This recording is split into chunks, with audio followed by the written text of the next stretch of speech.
This episode of Hoochos is brought to you by Hydroland.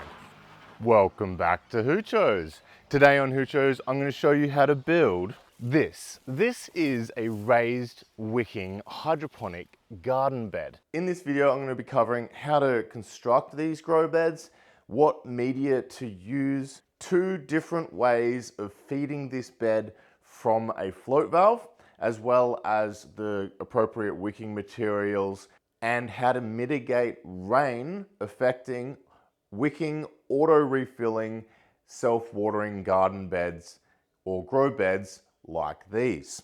So first things first, we've got to assemble our grow beds. The assembly is almost identical to our not a flood and drain grow bed.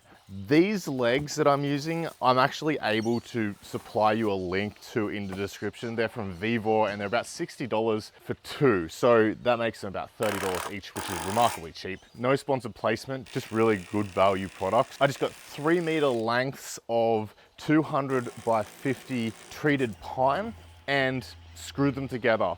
And over the top of this grow bed, I just laid some PVC pond liner. So up until this point, the construction of this bed has been pretty much identical to the not a flood and drain bed. But now we're going to add on the ends and you're going to see the difference in delivery of nutrients between these 2 bed styles. Up this end, I'm going to have 2 plain blockers. These just have screw holes in the base that allow you to screw these ends down. And this is just going to give us something to block the end of our system without having to cut pieces of wood. And this is going to provide backing for us to dog ear our pond liner around. So at this end, we've got a blocker, which is just the same as the other end, but this is sort of like a gate piece. It's just hollow internally. We don't need it to be sealed going up into this, but this is going to allow our wicking material to pass through the end and down into a float valve container. This is obviously 3D printed, but this is where you, if you don't have a 3D printer, can just use a block of wood, same as the other end, but cut a channel out of it. You can cut it as long as you like. I've just made it 1 piece wide because that's how long a float valve is, fortunately. What you would do if you didn't have a 3D printer is, Flicky Fern, come on, we're gonna show them your dog bowl. This is an auto refill dog bowl, and this is going to be perfect for people without a 3D printer. You can literally have a float valve refilling this dog bowl, and this is going to give you a solution that you can have at the end of your system running the wicking fabric into, which I'll explain in just a second. First, I'm going to set up the end. So I'm just going to cut this pond liner flush in line with the end, except for the piece that's going to marry up to this, like so. Now our pond liner is nice and easy to work with. We can glue our parts into place. So this isn't going to be holding any water, it's going to be wicking. This doesn't really need to be like super watertight. I'm just gluing it in place because I have the glue and it just makes sense to use it. Between the 2 prints and on each side of the print, just to bond it to that PVC pond liner.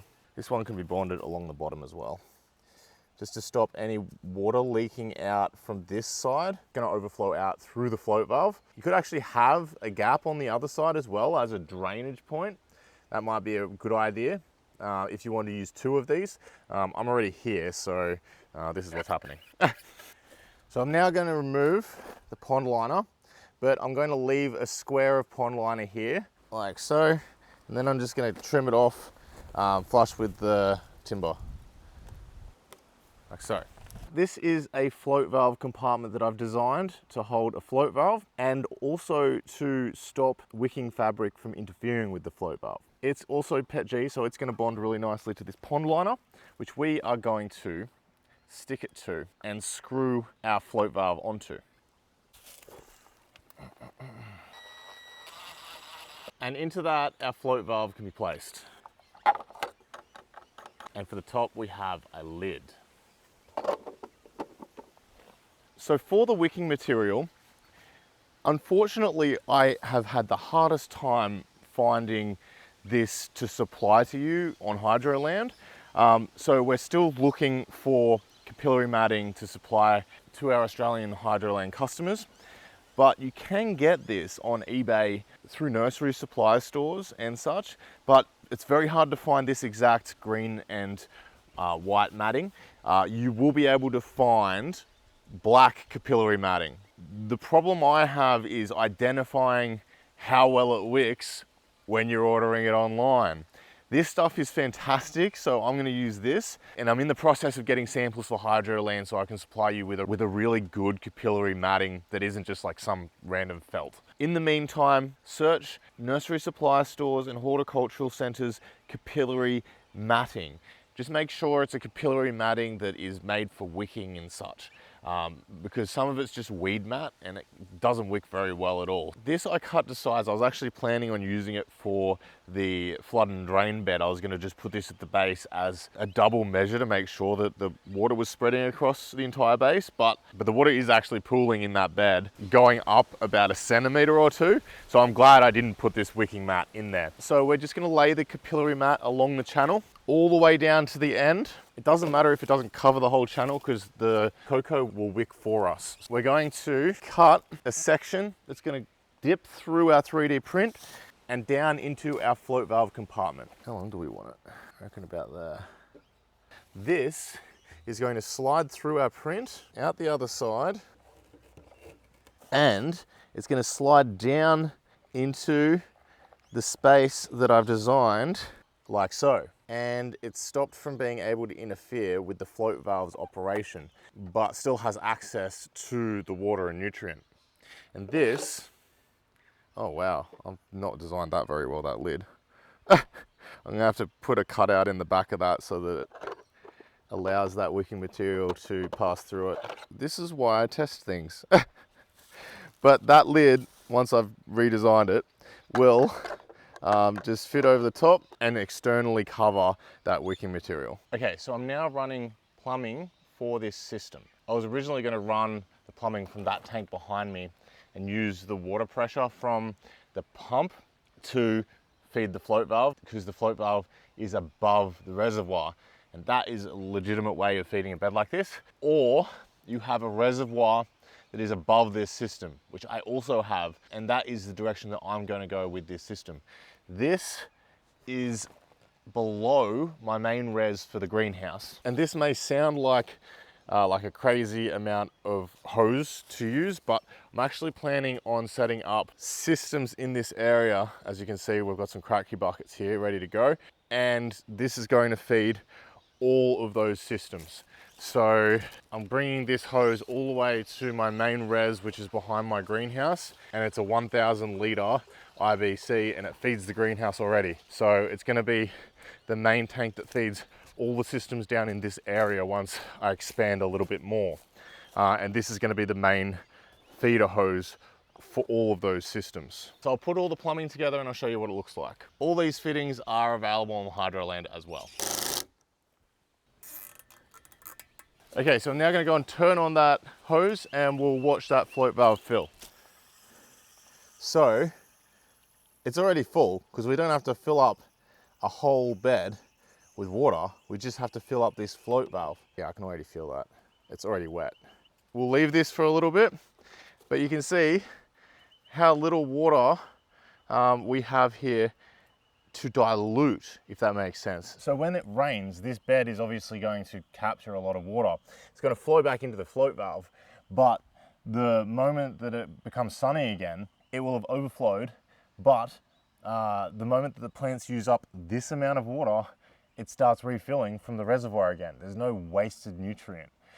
Or there's very little wasted nutrient. So all things that wick better when they start moist. They will wick up from dry. It just takes a little bit longer because the water has to travel along those pathways rather than being drawn up by water exiting the top of the system. So in a wicking system, that would be transpiration or evaporation through the leaves or from the top of the media surface. When it's wicking up from dry, it is just wicking by soaking the material rather than being pulled through the material by that capillary action. So what I'm going to do is I'm going to fill up the bed. We're going to fill it up with cocoa that I've rehydrated with a full strength hydroponic nutrient. Okay, so for the mix today, I'm going to be using 70/30 cocoa perlite, coarse grade of perlite, and I'm going to mix it up in my mixer. This is just the Hydroland $9.95 per block cocoa that I've rehydrated with a full strength nutrient solution. So it's a 2.4 EC diamond white and nitro-cal solution. So the easy way to do this is just 2 parts of your cocoa to 1 part of your perlite, and that'll give you a nice, roughly equivalent to 70/30 mix.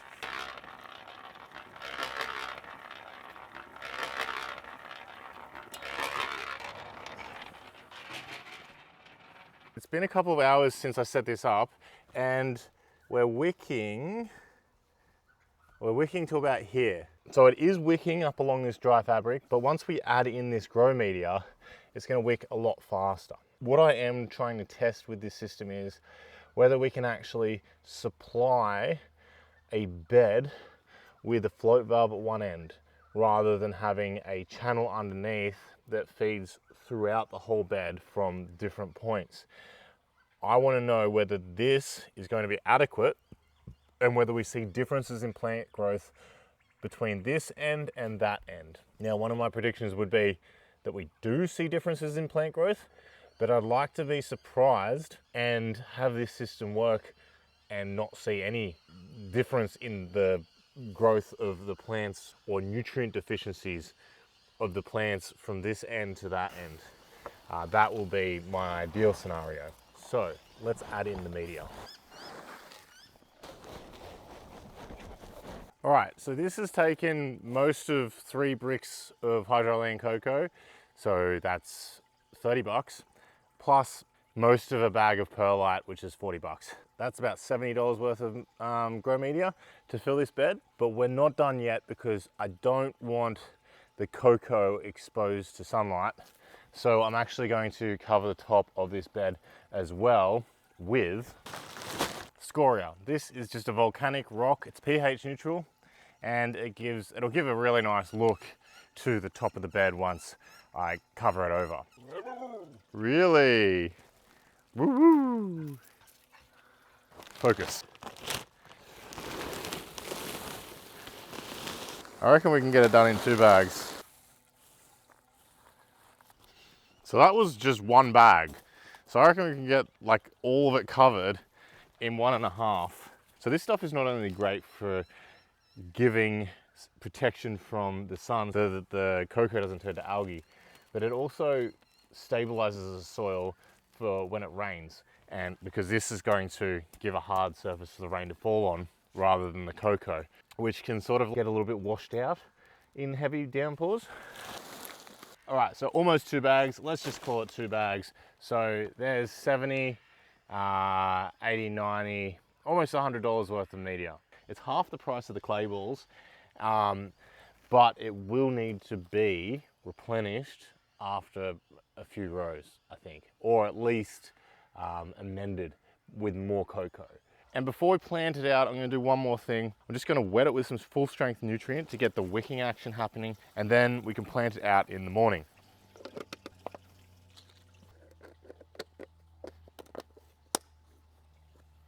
Okay, so I've had a few days to ponder this system while I've been letting the bed rest before I plant it out.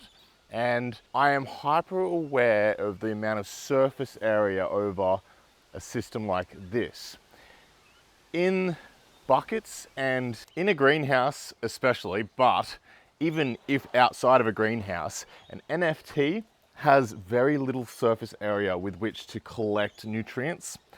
And also, most of our rain gutter grow systems, which are relatively small in surface area of the buckets compared to, say, a full raised garden bed. The reason I wasn't worried about the not a flood and drain system is that it doesn't particularly have a catchment to flood. It will all just drain back down into the reservoir, which is actually not too bad in my area because we just don't get enough rain to really make much of a difference. And if I do need to add more nutrient, that's just free water for me. But with a system like this, there's a very real possibility of flooding the system, which is not a great thing to do with cocoa because the perlite in cocoa can be lighter than the water sometimes. With such a small aperture at one end, I am worried that for some people that get heavy downpours, this may overflow, overcoming that aperture and not draining efficiently through it.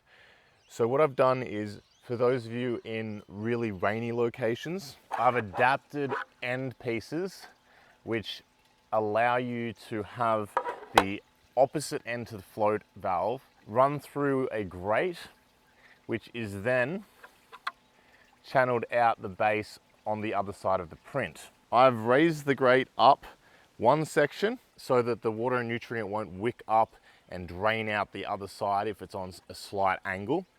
But this should give you plenty of drainage at the opposite end to the float valve, which will allow heavy downpours to escape out one end through a larger surface area. It's just going to allow that cocoa to drain a lot faster if you are in a heavy rain area. I'm going to leave it up to you to decide whether you need this at the other end. Rather than dog earing this end, you would just PVC glue it to the pond liner in the same manner that we did with our not a flood and drain bed, and that will allow the entire system to drain once this water level is overcome at the bottom of our wicking bed. All right, so it's now time to plant out our bed. I'm going to be planting out some spring onion that I've been raising in my self-watering seedling starters. They're well overdue for planting, and a few other plants as well. We just do this by pulling back the scoria and planting directly into the cocoa, replacing the scoria around the plants, and it's as simple as that.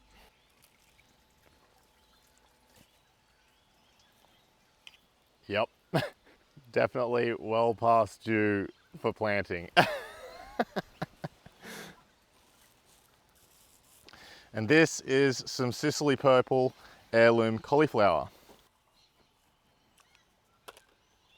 And at the end here, I'm going to try some large fruiting tomatoes. So these are Rogue de Marmande. Let's not be greedy. We're going to do 2 at this end. And there it is. What a fantastic system. It's actually quite attractive, if I may say so myself. I am really looking forward to see the growth that we get out of this system, as well as being able to see it side by side with an active system and compare the results. Well, I hope you enjoyed this episode of Hoochos. I hope it left you with some ideas that you can play with for your own backyard. And we'll be revisiting all of these systems periodically to give you the results of the grows. Happy hydroponicking, and I will see you next time on Hoochos.